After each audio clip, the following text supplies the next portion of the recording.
Hi, everybody. It is I, Miss Corey, again. Today we are going to talk about the Old Kingdom. All right, your job. You're going to watch this Ed puzzle. You're going to answer the questions. Questions that I'll ask you during the video will be in blue text. Follow along with your study guide. Any important the concepts in the study guide will be in red text. And of course, if you have questions, please do email me or come to office hours. I have yet to someone to come to my office hours. So if you just want to hop on and say hi, like that is totally cool because I sit there for an hour doing nothing except for grading your stuff. Cool. All right, so learning targets, we're just going to describe the development characteristics and decline of civilizations in Egypt. Yay! Okay, so you're probably like, wait, hold up. Miss Corey, what the heck do you even know about ancient Egypt? Like, come on. Well, I'll tell you this. Okay, I actually know quite a bit about ancient Egypt. So I probably should have like told you about myself before the class started, but I didn't. So now I'm going to tell you about it. So I actually have a degree in ancient history. Like seriously, I studied at the U of M for 4.5 years to get this ancient history degree. So yeah, I know quite a bit about Egypt. Do I know everything? Oh heck no, I do not know everything.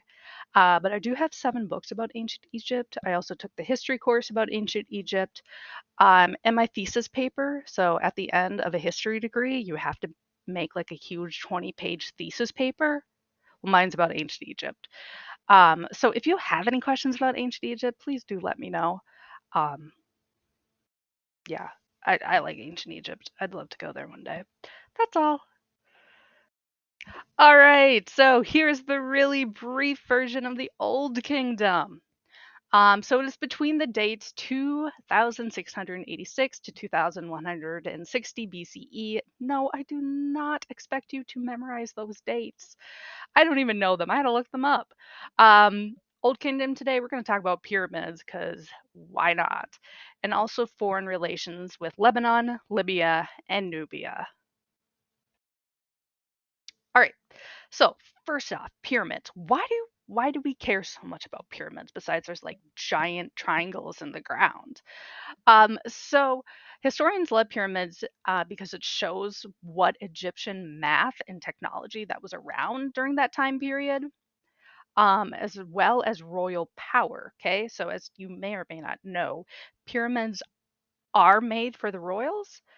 Also, Egyptian wealth. It took a heck ton of money to build these pyramids.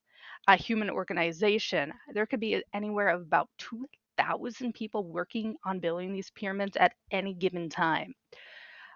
Government control. Okay, so it shows that the government had the structure to get the people to build this pyramid. It was also a glorification of the pharaoh. Like, yeah, like he's like, look at me, I'm big and wealthy, I can build a pyramid, yay. And there's also religious temples within the pyramids as well, that are quite important. All right, what are the not so great parts of the pyramid? Yeah, tombs during the pyramid times did not have a lot of inscriptions, so like writing. So there's not a whole lot of information about who was like actually buried there. Like we know who's buried there, but like what they did with their life. Also, pyramids. There's a giant triangle sitting out in the middle of the desert. They're probably going to be a big beacon for robbers to be like, hey, come rob me. So, yes, pyramids got robbed all the time. And yes, they would take the mummy as well. I don't know what they did with the dead body, but whatever. All right, so there are the 3 most famous pyramids, and those are the Great Pyramids of Giza. Here's a picture of them down here. We'll also talk about these tiny little pyramids as well. So, on this map right here, your first question is to name 3 things that you notice about the map about the pyramids of Giza's site.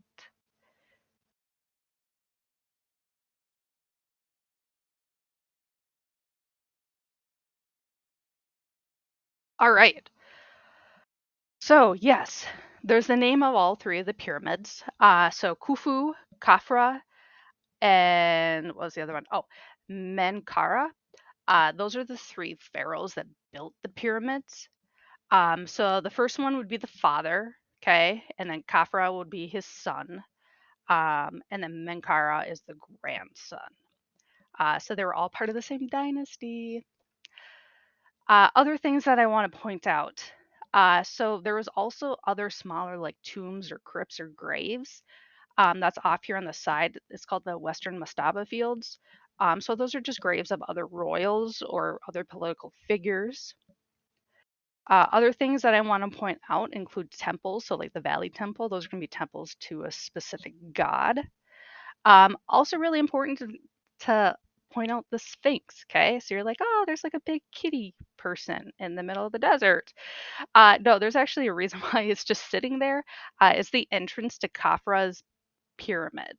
Okay, so it was like kind of like the big gates being like, you are now entering the Khafra pyramid. Pretty cool. Oh yeah, and also the pyramid of the queens that's down here in the corner. Those three smaller pyramids. Those were to Menkara's like three main wives. Oh, yeah, one more thing, sorry. There's also the builders' quarters, which are right on the side of the pyramid of Khafra. So that's where like up to 2,000 people would like live for months at a time while building the pyramids. Um, Yeah, it's still uncertain of who exactly built the pyramids, if they were like enslaved people. Um, but according to the my textbook that I use, it is most likely people who were paid, like just civilians who were paid to build the pyramids. But historians are not 100% sure on that one yet. Oh, here's another picture of them. So you see the three queen pyramids, and then the big three pyramids of the father, son, and the grandson. Okay. Um, so in the Old Kingdom, all these names that you see here, okay, so starting up here with the third dynasty with Dozier, and going all the way down to Nitty-Kret, those are all the pharaohs of the Old Kingdom, and I'm not going to read them all off because I don't know how like most of them are pronounced. But you can see that there's a lot. We're not talking about like one or two or three, like 20 plus. Okay, so next up, we're going to talk about foreign relations in the Old Kingdom. So the Old Kingdom was slightly more isolated than the more modern day Middle and Newer Kingdom. Um, but on the plus side, it was really peaceful with most nations in the Middle East, but it was pretty not peaceful to places like Nubia and Libya. And we'll talk about Nubia if you want to know where Libya is. Um, it's like where the country is today, right there. Okay, cool. So, um, some things how historians know how foreign relations were like in the Old Kingdom is that the Egyptians created boats to sail to Lebanon. So Lebanon is right up here. And the reason why the Egyptians really want to trade with Lebanon is because Lebanon had a lot of like foresty mountains, and their timber was like super duper strong for like boats and building material. They also peacefully occupied the Sinai Peninsula. That's right here, where the modern day Suez Canal is. And what was in the Sinai Peninsula was turquoise and copper. Um, so a lot of pretty stuff. And then Egyptian made goods are found all the way into Syria. So we know that Egyptians would either trade all the way like by land up to Syria or by boat up to Syria. All right, so Nubia. You're like, where's Nubia? I will tell you.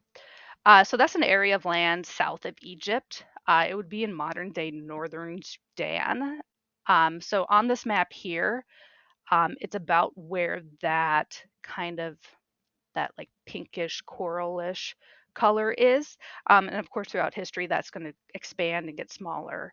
Um, and then during the Old Kingdom, um, Nubia was not like a unified state like Egypt was, but it did have chiefdoms. Okay, so like each of these little cities had like their own little chief. They weren't like working together as a big whole. And the major region within Nubia would be something called Yam. Yeah, like the food. Yams. Um, so Yam is where like kind of where like this modern day Kerma would be. And we'll talk about Yam in just a second. All right, so more about Nubian foreign relations. So Yam, they had really important materials such as frankincense, myrrh, animal skins, gold, ivory, and ebony wood. If you don't know what frankincense is, besides maybe like that, maybe Jesus got it for his birthday. Yeah, he did.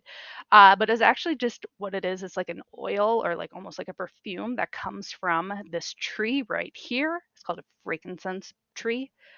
Myrrh is the same thing. It's like the sap off of certain trees. Animal skins, okay? Black panthers particularly were really desirable.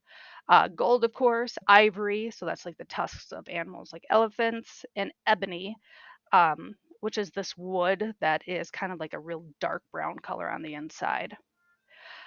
So Pharaoh Pepe II sent his military commander to raid Nubia for material and capture people for slavery. So that enslaving people was definitely a big motivation for ancient Egypt. Whoa, we're done. Okay, yes, we skipped a lot in the Old Kingdom. But if you have got questions or want to learn more, please email me or come to office hours Thursday and Friday, 12 to 1. And next up, we're going to talk about the Middle Kingdom. Yay. Okay, bye.